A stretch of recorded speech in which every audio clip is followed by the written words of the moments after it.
C'est une tradition à l'approche des fêtes de fin d'année, la vente du fameux calendrier du facteur. Dans quelques minutes, nous nous rendrons dans l'usine où ces almanachs sont fabriqués. Un peu d'histoire également dans cette édition, celle de la traite des esclaves. Dans plusieurs villes, des rues portent les noms de négriers. Une association se charge depuis plusieurs années de le rappeler. C'est une petite négligence qui coûte très cher. De nombreux professionnels oublient de s'auto-dénoncer lorsqu'ils commettent un excès de vitesse. Un artisan du Tarn vient d'en faire les frais. Bon voilà, eh nous passons là dans l'agglomération du village où il faut rouler à 50 km/h. C'est là que j'ai fait un excès de vitesse, 65 km/h. L'infraction en elle-même pour l'excès de vitesse est tout à fait justifiée. C'est ce qu'il en est advenu par la suite qui est juste incompréhensible, quoi. Une fois les 90 € d'amende pour excès de vitesse dûment réglés, les choses en effet se gâtent quelques mois plus tard. En avril, nous avons reçu un nouvel avis de contravention pour non-désignation du conducteur, puisque mon mari a une entreprise de carrelage et conduisait avec son véhicule professionnel. Le fait de ne pas avoir désigné ce conducteur, nous avons une amende de 675 €. Nous avons contesté cette amende par une requête en exonération. Une requête rejetée, aux 675 € s'ajoutent même 31 € de frais de dossier, 706 € à payer aujourd'hui pour ne pas avoir lu ce petit encadré stipulant qu'un employeur doit dénoncer ses salariés auteurs d'infractions sur la route. Dans ce cas-là, une auto-dénonciation qui n'aurait rien changé, ni l'identité du conducteur, ni le montant de l'amende initiale payée. Ce n'est pas une question d'essayer de frauder quelque chose, je n'en avais aucun intérêt, c'est que nous n'avons pas vu ce que c'était et c'est un simple oubli, quoi. Certes, nul n'est censé ignorer la loi, ou encore dur à l'ex sed lex, dur est la loi, mais c'est la loi. Et comment dit-on déjà ubuesque en latin? Des dizaines de milliers d'artisans, d'auto-entrepreneurs, d'infirmiers libéraux roulant avec un véhicule de société sont en France dans le même cas qu'Antoine Villard. Leur espoir réside dans l'indulgence des officiers du ministère public ou encore dans des actions en justice. Dans plusieurs villes, des rues portent des noms de négriers. Pour rafraîchir un peu la mémoire des habitants, une association se mobilise. C'est le cas à La Rochelle qui a connu le commerce des esclaves. Rue Amirault, Square Rasteau, rue Fleuriot. Tous ces noms de rues sont liés à la traite négrière. L'association Mémoire et Partage a toqué aux portes des Rochelais. Opération informer sur le nom de la rue où ils habitent. Que vous puissiez savoir quand vous marchez à La Rochelle où vous posez les pieds. Voilà.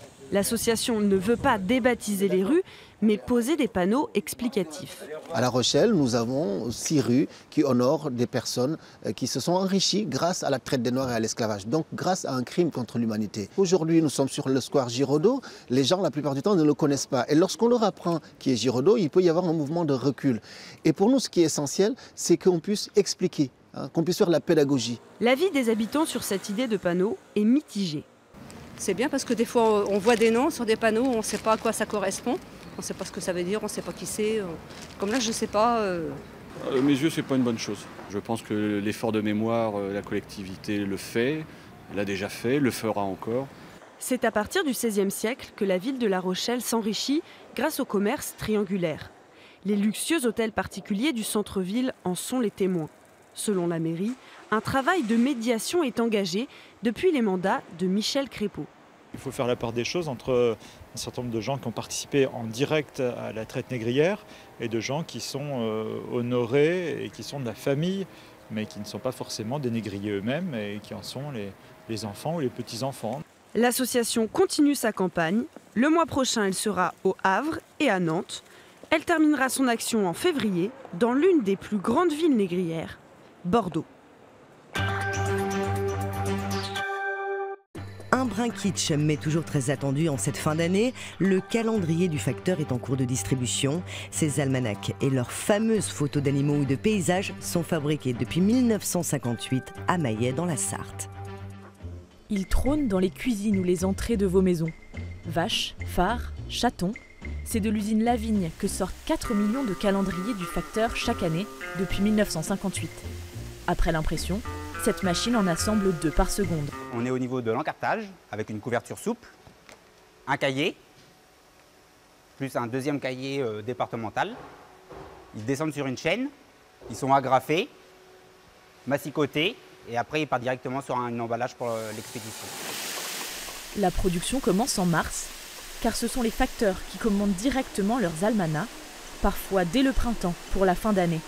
Ils feuillettent en fait le catalogue, ils déterminent les almanachs qui leur conviennent, parce qu'en fonction des régions, le choix est un peu différent. Puis ils nous retournent tous leurs bons de commande, et puis ensuite c'est expédié directement au facteur.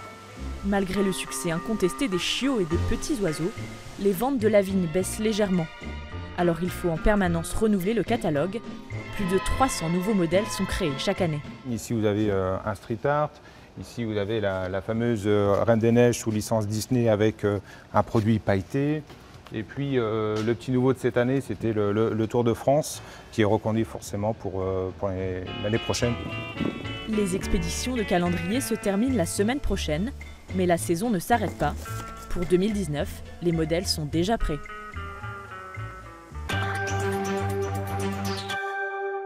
Refermons cette édition dans la réserve zoologique de Calviac en Dordogne, où un nouveau lémurien couronné vient de faire son arrivée, et de gros espoirs reposent sur lui car il est chargé de s'accoupler avec une femelle.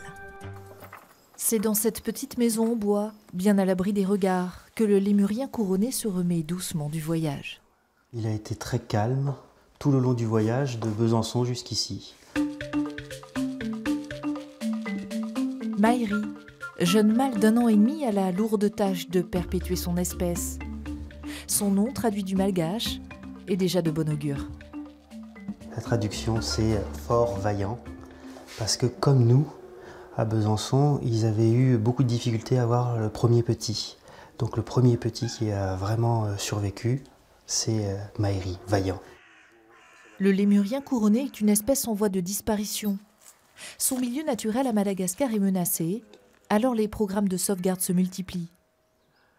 C'est cette femelle de 10 ans, installée dans la réserve zoologique de Calviac depuis son ouverture, qui a été choisie pour s'accoupler avec le jeune mâle. C'est le zoo de Mulhouse, en Alsace, qui coordonne le programme de cette espèce, le lémur couronné, qui dispose en fait de l'arbre généalogique de tous les individus présents en Europe, dans les parcs zoologiques, et qui va définir que tel mâle va devoir s'accoupler avec telle femelle. Un manque de spontanéité, certes, mais très utile pour éviter les problèmes de consanguinité. Le couple devrait dans les prochains jours faire connaissance. Rendez-vous en mai pour savoir si la rencontre a été fructueuse.